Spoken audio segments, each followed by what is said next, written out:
20장. 그때에 히스기야가 병들어 죽게 되매 아모스의 아들 선지자 이사야가 그에게 나아와서 그에게 이르되, 여호와의 말씀이 너는 집을 정리하라. 내가 죽고 살지 못하리라 하셨나이다. 히스기야가 낯을 벽으로 향하고 여호와께 기도하여 이르되, 여호와여 구하오니 내가 진실과 전심으로 주 앞에 행하며 주께서 보시기에 선하게 행한 것을 기억하옵소서 하고 히스기야가 심히 통곡하더라.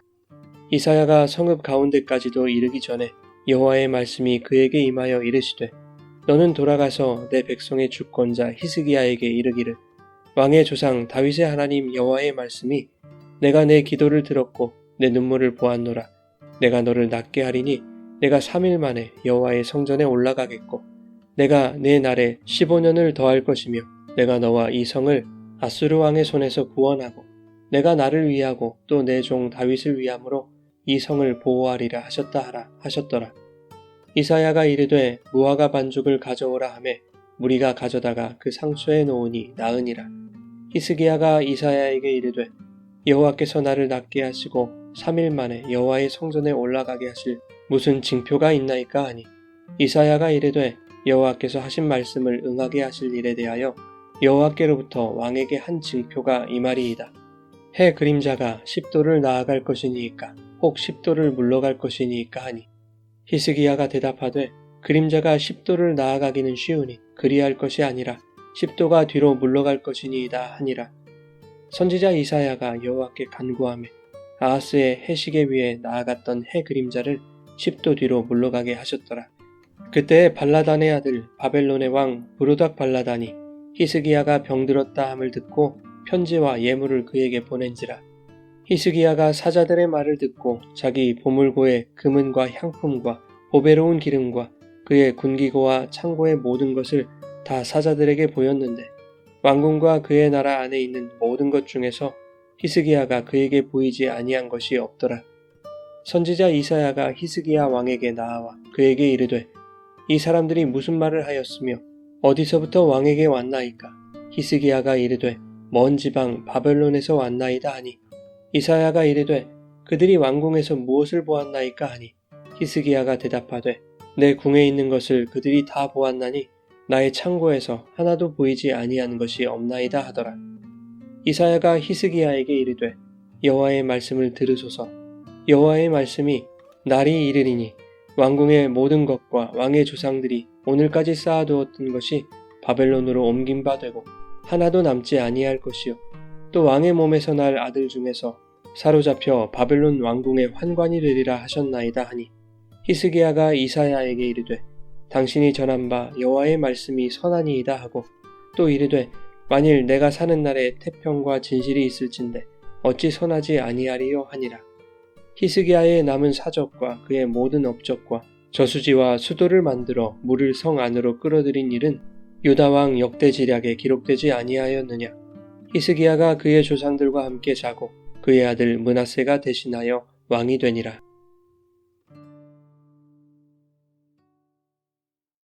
여러분, 좋은 아침입니다. 오늘도 말씀의 은혜가 여러분의 삶에 풍성히 임하기를 소망합니다. 본문은 하나님께서 히스기야의 생명을 15년 연장해 주신 유명한 이야기입니다. 1절에 보면 그때에 히스기야가 병들어 죽게 되었다라고 말하는데, 그때라는 것은 아수르가 유다를 침공했던 시기를 말하는 것입니다. 19장에서 히스기야는 사네립의 제2차 공격을 받았는데 여호와의 사자가 밤에 아수르 진영에서 군사 18만 5천 명을 죽입니다. 이 일로 사네립은 아수르로 퇴각하여 니느웨에서 거주하다가 살해당하죠.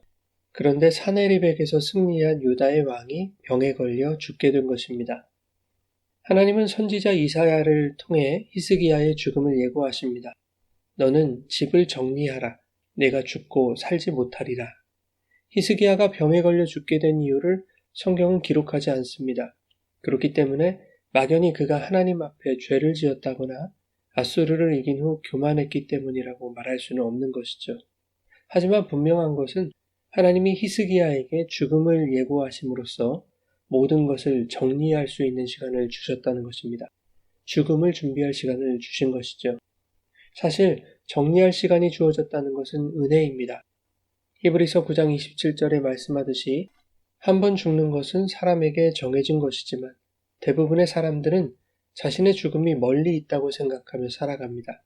그렇게 죽음을 의식하지 않고 살아가다가 예고 없는 죽음을 맞게 되었을 때 모든 것이 엉망이 되고 말죠.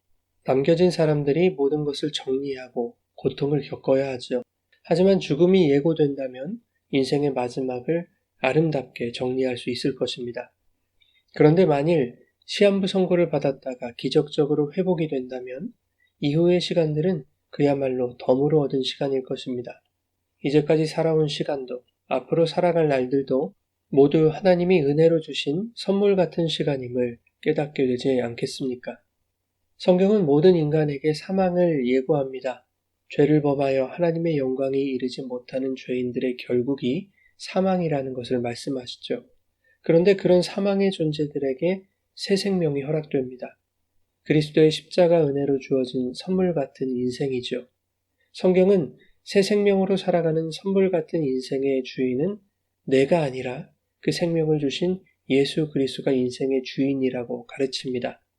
또한 성령의 통치를 받는 하나님 나라를 살아가는 삶이야말로 새 생명을 받은 자들이 추구해야 할 신앙의 자세임을 교훈하고 있죠. 하지만 본문의 히스기야는 이와 다른 모습을 보여줍니다. 히스기야는 자신의 죽음에 대해 전해 듣고 심히 통곡하며 기도합니다. 3절에 내가 진실과 전심으로 주 앞에 행하며 주께서 보시기에 선하게 행한 것을 기억해 주십시오 라며 심히 통곡하고 기도합니다. 그러자 하나님은 다시 이사야를 통해 말씀하시죠. 내가 네 기도를 들었고 네 눈물을 보았노라. 내가 너를 낫게 하리니 네가 3일 만에 여호와의 성전에 올라가겠고 너의 날에 15년을 더할 것이며 나와 다윗을 위해서 아수르의 손에서 구원할 것이다 라고 말씀하십니다. 하나님은 간절히 부르짖는 히스기야의 기도를 들으시고 그의 생명을 15년 연장시켜 주셨습니다. 선물 같은 시간을 얻게 된 히스기야는 얼마나 기뻤을까요? 그러나 히스기야의 수명은 제한적인 연장일 뿐입니다. 다시 말하면 죽음을 준비할 시간이 15년 연장된 것이죠. 그와 마찬가지로 지금은 아수르의 손에서 구원받았지만 그것은 예루살렘의 멸망을 조금 늦추신 것뿐이고 유다의 멸망에 대한 제한적인 지연일 뿐이라는 것을 암시하고 있는 것이기도 합니다. 그러니 유다의 왕 히스기야가 은혜로 얻은 새 생명을 가지고 살아갈 때 유다가 하나님의 나라로 온전히 회복되도록 헌신하는 삶을 살아야 하는 것입니다. 또한 더욱 하나님의 뜻을 묻고 의지하는 하나님의 통치 안에 있어야 하는 것이죠. 하지만 하나님의 은혜로 병에서 회복된 히스기야는 교만에 빠집니다. 히스기야를 문병하기 위해 바벨론 왕이 사절단을 파견했습니다.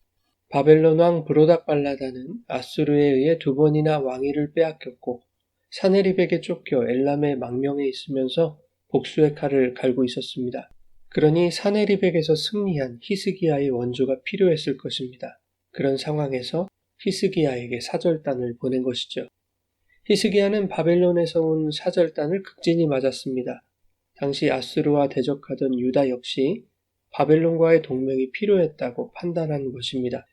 그래서 사절단에게 왕궁의 모든 보물과 군기고의 모든 무기를 보여주죠. 사네립을 이긴 유다의 부와 강력한 힘을 자랑했던 것입니다.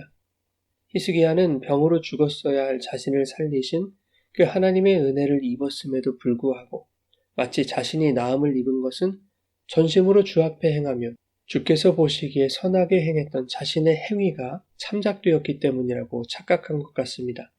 그런가 하면 과거 아수르의 2차 침공에서 사네립의 군사 18만 5천 명이 죽은 것도 전적으로 하나님이 행하신 일 아니었습니까?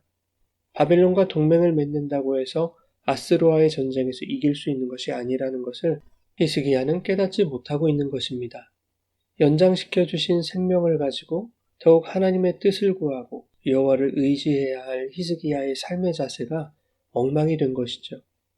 이사야가 히스기야에게 와서 사절단에게 무엇을 보여주었냐고 묻자 히스기야는 궁에 있는 모든 것을 보여줬다며 자랑스럽게 대답합니다. 그러자 이사야는 히스기야에게 하나님의 말씀을 전하죠. 왕궁의 모든 것과 조상들이 쌓아둔 모든 것이 하나도 남김없이 바벨론으로 옮겨질 것이며 왕의 몸에서 날 아들 중에서 바벨론으로 끌려가 환관이 되는 자들도 있을 것이다. 이렇게 하나님은 유다가 아수르가 아닌 바벨론에게 멸망당할 것을 예고하셨습니다.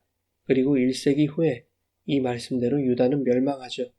그런데 히스기야는 이사야를 통해 유다의 재난을 예고하시는 그 하나님의 말씀을 순순히 받아들입니다. 19절에 이렇게 말하죠.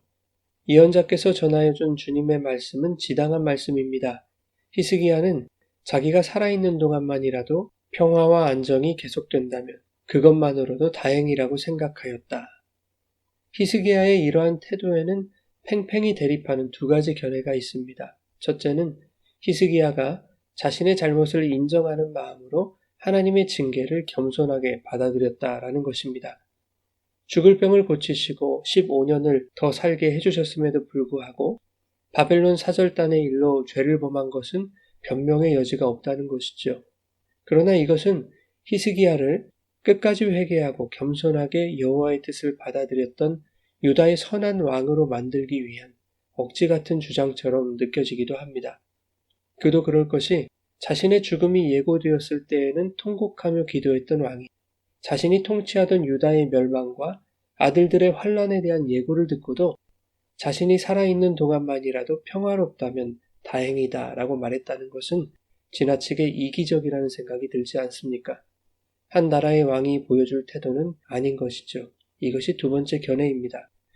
히스기야는 기도하면 들으시는 하나님을 경험적으로 알았을 것입니다. 사내립 때문에 기도했을 때도 들어주셨고 오늘 본문에서 병 때문에 기도했을 때도 하나님은 그의 기도를 들어주셨습니다. 그렇다면 유다가 바벨론에게 약탈을 당하고 아들 중에 바벨론으로 끌려가 환관이 될 것이라는 예고를 들었을 때 히스기야는 가장 먼저 심히 통곡하며 회개했어야 하지 않겠습니까?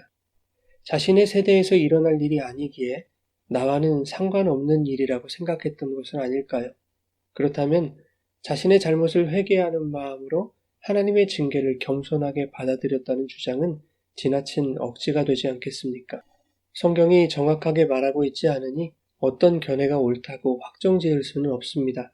하지만 어떤 견해를 수용하더라도 본문이 우리에게 전하고자 하는 동일한 교훈이 있습니다.